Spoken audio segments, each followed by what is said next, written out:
അവരുടെ ജോലി അതുകൊണ്ട് പറയും. ഒരു മനുഷ്യന് കാര്യം പറഞ്ഞാൽ മനസ്സിലാവാത്ത മനുഷ്യരുണ്ടാവും.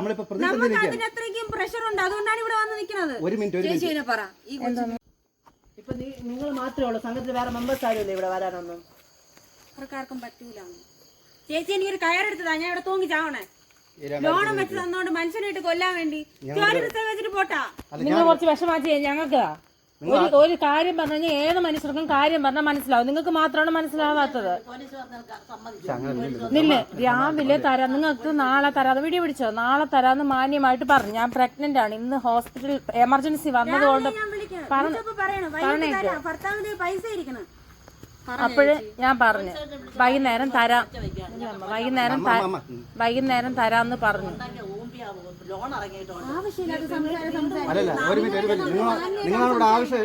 സീൻ ഉണ്ടാക്കി നിങ്ങളാണ്, മാന്യമായിട്ട് പറഞ്ഞു. ഇന്ന് ഇത്രയും ഒരു പ്രശ്നം അപ്പൊ നാളെ തരാന്ന് പറഞ്ഞു.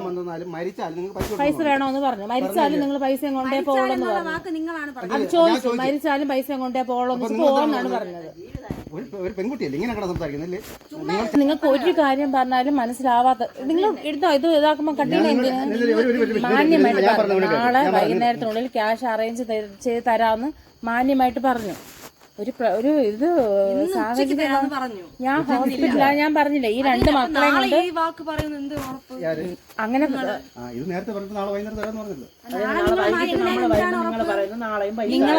നിങ്ങളെ നാളെ വരുത്താനുള്ള ഇടം ഞങ്ങൾ വരുത്തില്ല, തരൂന്ന് ഉറപ്പായിട്ട് അവരോട് പറഞ്ഞു. ഞാൻ പറഞ്ഞു നമ്മൾ ഈ വീട് സ്ഥലം വിറ്റിട്ടാണെങ്കിൽ നമ്മൾ കടങ്ങൾ തരും, ഒത്തിരി കടമായിട്ട് പ്രതിസന്ധിയിലാണ്. നിങ്ങൾ ആദ്യം അത് മനസ്സിലാക്കുക. നിങ്ങളുടെ മാന്യമായിട്ടാണ് പെരുമാറുന്നത്. ഇന്ന് നമുക്ക് പൈസ തരാൻ പറ്റില്ല. നിങ്ങൾ ഇവിടെ നിൽക്കുകയോ ഇരിക്കുകയോ എന്തുവാണ് ചെയ്യുന്നത്? എന്ത് പ്രശ്നം ഉണ്ടാക്കിയാലും പ്രശ്നമില്ല. കാരണം എല്ലാത്തിൻ്റെയും ഇത് വിട്ട് ആകെ ഭ്രാന്ത് പിടിച്ച് നിൽക്കുന്ന അവസ്ഥയാണ്. മാന്യമായിട്ട് പറഞ്ഞു നാളെ വൈകുന്നേരം നിങ്ങൾക്ക് ക്യാഷ് അറേഞ്ച് ചെയ്തിരാന്ന് മാന്യമായിട്ട് പറഞ്ഞു. അപ്പൊ ഒരു ഗർഭിണിയുടെ അടുത്ത് പോലും കാണിക്കാൻ ഒരു കുഞ്ഞുണ്ട്. സമ്മതിച്ചു. നിങ്ങൾ ഇങ്ങനെയല്ല, നിങ്ങൾക്ക് തരാനുള്ള ക്യാഷും കൊണ്ടാണ് ഇന്നൊരു എമർജൻസിയോട് ഞാൻ പോയത്. ബാക്കി എല്ലാ ബാങ്കുകാരും ഞാൻ പറഞ്ഞുതരാം, എല്ലാ ബാങ്കുകാരും നമ്മൾ പറഞ്ഞിട്ട് നമ്മൾ ഇതുപോലെ വീട് സ്ഥലം വിറ്റിട്ട് കാര്യങ്ങളെല്ലാം ക്ലിയർ ചെയ്യും. നമുക്ക് ഒരു മുടക്കവും ഇല്ല. നമ്മൾ നേരത്തെ പ്രാവശ്യം നമുക്ക് ഇത് പ്രശ്നങ്ങൾ തരില്ലാന്നും പറഞ്ഞില്ല. മറ്റൊരിടത്തൊക്കെ നമ്മൾ ഒരുമിച്ച് ക്ലോസ് ചെയ്യുന്ന പറഞ്ഞു. പക്ഷെ നിങ്ങൾക്ക് ഉണ്ടായ പ്രതിസന്ധി സമ്മതിക്കുന്നു, ശരി, മനുഷ്യരായ അങ്ങനെ വരും. അതാണ് സംഘം ജാമ്യം എന്ന് പറയുന്നത്. മനസ്സിലായോ? എല്ലാവരും പ്രതിസന്ധിയിലാണ്, എല്ലാവരും പ്രശ്നത്തിൽ കിടക്കുകയാണ്. ഇവിടെ നാട്ടിൽ എല്ലാവരും ഒളിച്ചോടിയിരിക്കുകയാണ്. നമ്മൾ അറിഞ്ഞാണ് ലോൺ എടുക്കുന്നത്. ലോൺ എടുക്കാൻ നമ്മൾ പ്രശ്നം തീരുമെന്ന് വിചാരിച്ചാണ്. അപ്പോഴും ചിലപ്പോൾ പണിയില്ലാതാവും, പ്രശ്നങ്ങളുണ്ടാകും, അസുഖങ്ങൾ വരും. ഇത് സ്വാഭാവികം. നിങ്ങൾ എങ്ങനെയാലും എന്താ കാണിക്കുന്നത്? ലോകത്ത് നമ്മൾ മാത്രമാണ് ലോൺ മുടങ്ങുന്നത്. നമ്മളെ ബ്രാഞ്ചിൽ നിങ്ങൾ മാത്രമാണ് മുടങ്ങിയത്. നമുക്ക് നാളെ വൈകുന്നേരം തരാന്ന് പറഞ്ഞല്ലോ. നിങ്ങളിപ്പോ എന്ത് കാണിച്ചു?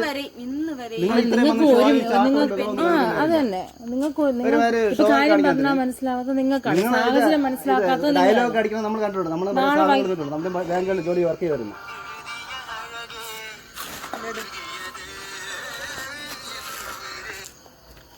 അടുത്ത ആള് വരട്ടാന്ന് ചോദിക്കണം.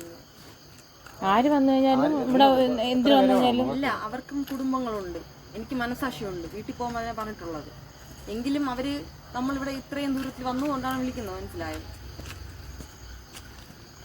പാറശാലയാണ് മാഡത്തിന്റെ പേര്. പാറശാല അമേരിക്ക നമുക്കിവിടെ പ്രശ്നമുള്ള കാര്യമില്ല. നിങ്ങൾ നാളെ തരാമെന്ന് മാന്യമായിട്ടാണ് പറഞ്ഞത്. നിങ്ങളിപ്പോൾ എന്തൊരു പറഞ്ഞാൽ കാര്യങ്ങൾ വന്നും ചുമ്മാ ഷൗട്ട് ഷോ കാണിച്ചെന്ന് പറഞ്ഞാലും നമുക്കറിയാം, നമ്മൾ കുറെ കണ്ടിട്ടുള്ളതാണ്. പിന്നെ അതുകൊണ്ടല്ല നമ്മൾ സ്നേഹത്തിന്റെ ഭാഷയിൽ ആരാണ് കേട്ടാ കാര്യം പറഞ്ഞ് മനസ്സിലാക്കാതെ ഇതുപോലെ പ്രശ്നങ്ങൾ ഉണ്ടാക്കിയിട്ടുള്ളത്?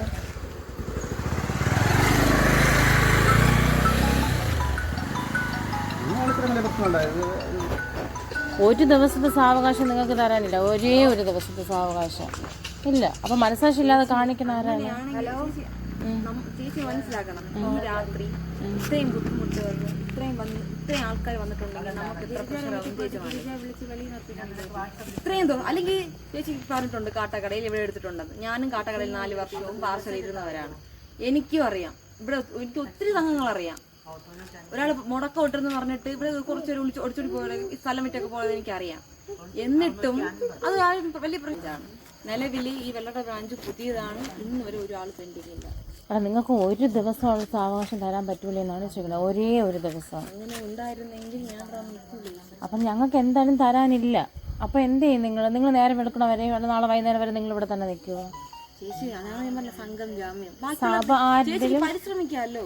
പരിശ്രമിച്ചില്ല എന്ന് ആര് പറഞ്ഞു? ഞാൻ അവിടെ ഇരുന്ന് പരിശ്രമിക്കുന്നു, ചേട്ടൻ ഇവിടെ ഇരുന്ന് പരിശ്രമിക്കുന്നു. ഇനി നാളെ അപ്പോഴും ഉറപ്പ് പറഞ്ഞാൽ എങ്ങനെ ശരിയാവും? നാളെ നിങ്ങൾക്ക് നിങ്ങൾ അതൊക്കെ ഇപ്പൊ എങ്ങനെയാണെന്ന് ചോദിച്ചു കഴിഞ്ഞാൽ ഇന്ന് ഹോസ്പിറ്റൽ കേസ് ഈ 2 കുട്ടികളെയും കൊണ്ട് ഞാൻ തന്നെയാണ് പോയത്. അപ്പൊ അത്രയും പ്രശ്നത്തിന്റെ ഇടയിലാണ് ഇങ്ങനെ വിളിച്ചുകൊണ്ടേയിരുന്നത്.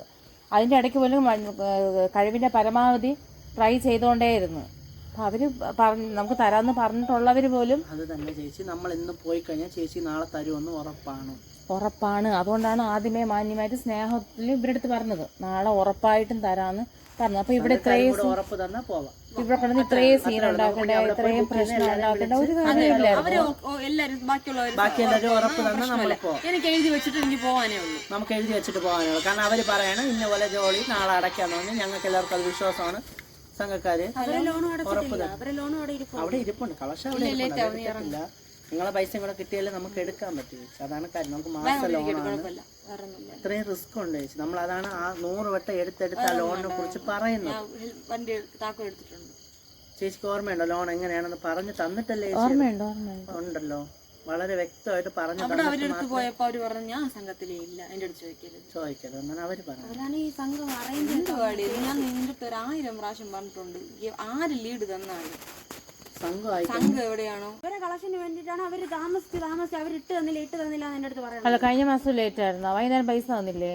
അതാണ് ഞാൻ പറയുന്നത് ചേച്ചി. രാവിലെ എനിക്ക് അപ്പുറത്ത് സംഘമുണ്ട്, എനിക്ക് ഇവിടെ വന്ന് കളക്ഷൻ എടുത്തിട്ട് പോകാനുള്ളതാണ്. 9 മണിക്കാണ് സംഘം. അതിന് അവർക്ക് മുടക്കമൊക്കെ ഉള്ള കാര്യം സത്യം തന്നെയാണ്. നാളെ വൈകുന്നേരം കാശായിരുന്നു. നിങ്ങൾ വെറുതെ എന്നിട്ട് കാര്യമില്ല. നിങ്ങൾ പിന്നെ അവരുടെ അടുത്ത് ഒന്ന് ഭീഷണിപ്പെടുത്തുന്നു. നിങ്ങൾക്ക് മറ്റേ സിവിൽ വരും, ഇഷ്യൂ വരും എന്നൊക്കെ നിങ്ങൾ പറയാം. നിങ്ങൾ അവരുടെ ഷോ കുറച്ച് കഴിഞ്ഞതേ ഉള്ളൂ. അവരുടെ ഷോ കുറെ അവർ തരാതിരിക്കുക ചെയ്യും. നമ്മൾ നാളെ വൈകുന്നേരം തരുള്ളൂ. നിങ്ങൾ എന്ത് പ്രശ്നം ഉണ്ടാകുന്നത് ശരി തന്നെ. നിങ്ങളുടെ മാന്യമായിട്ട് ഒരു ദിവസം സമയം ചോദിച്ചു. അപ്പോൾ ഈ പ്രതിസന്ധിയിൽ ഏറ്റവും മാന്യമായിട്ടാണ് സംസാരിക്കുന്നത്. അല്ല, കവിതയും പീനയും വിളിച്ചിട്ട് ഇപ്പോൾ ഒരു സ്റ്റണ്ട് കഴിഞ്ഞിട്ട് വെച്ചതേ ഉള്ളൂ. ഇനി അടുത്ത മാസം പറയാൻ എനിക്ക് ഒരാഴ്ചത്തെ സമയം വേണം. മനുഷ്യന്റെ കാര്യമാണ്, മനുഷ്യന്റെ കാര്യമാണ്, പറയാൻ പറ്റില്ല കേട്ടോ. ഇപ്പൊ എനിക്ക് ഉറപ്പ് പറയാൻ പറ്റാത്ത ഒരു ജീവിതത്തിലൂടെ പോയാണ്, അതുകൊണ്ട് പറഞ്ഞു. അപ്പൊ നിങ്ങൾ എന്താണെന്ന് വെച്ചാൽ ഇന്നത്തെ കളക്ഷൻ നാളെ വൈകുന്നേരം ആകുമ്പോഴത്തേക്ക് തരും. പിന്നെ അടുത്ത മാസത്തിൽ ഇപ്പോഴേ കടന്നു ക്ലോസ് ചെയ്യണമെന്നൊക്കെ രണ്ടാമത്തെ കാര്യമാണ്. കാര്യം എന്ന് പറഞ്ഞു കഴിഞ്ഞാൽ നമ്മൾ മുടക്കം ഇല്ലാതെ അടയ്ക്കാനുള്ള പ്ലാനാണ്. നമ്മൾ ബാക്കി എല്ലായിടത്തും ഇപ്പോഴും 2-3 പ്രാവശ്യമായിട്ട് ചെറിയ പ്രശ്നത്തിൽ പെട്ടിരിക്കുകയാണ്. മൊത്തത്തിൽ പെൻഡിങ് ആണ്. ഇവിടുന്ന് പോവുകയാണെങ്കിൽ ക്ലോസ് ചെയ്തിട്ടേ പോവുള്ളൂ. ഇത് വിറ്റ് ഇത് ക്ലോസ് ചെയ്യുകയാണെങ്കിൽ ക്ലോസ് ചെയ്തിട്ടേ പോവുള്ളൂ. അത് അവർക്ക് എല്ലാവർക്കും അറിയാം. എല്ലാവർക്കും അറിയാം. അവരുടെ അടുത്തും അങ്ങനെ തന്നെ പറഞ്ഞു. നമ്മളിത് വിൽക്കും, ഇതിന്റെ വിൽക്കണ കാര്യങ്ങളെല്ലാം നടന്നുകൊണ്ടിരിക്കുന്നത് അതല്ലേ ഇവർക്ക് എല്ലാവർക്കും അറിയാം. ഈ ഇത്രയും പതറാതെ സംസാരിക്കണമെങ്കിൽ അത്ര ഒരു ഉറപ്പുള്ളതുകൊണ്ടാണ്. പിന്നെ പ്രതിസന്ധി വരാത്ത ആരുമില്ല. നമ്മളിപ്പോൾ പോണ പോക്കിൽ അപകടം ഉണ്ടായാലും പിന്നെ ഒരു സാധാരണ ഇത് ഇപ്പൊ നിങ്ങൾ മാത്രമല്ല, വേറൊരു സംഘത്തിൽ ഒരാൾക്ക് നല്ല ബുദ്ധിമുട്ടുണ്ട്. അവർക്ക് ക്യാൻസർ ആയിട്ട് ഒരു മുടി പോലും ഇല്ല. അവരെ പൈസ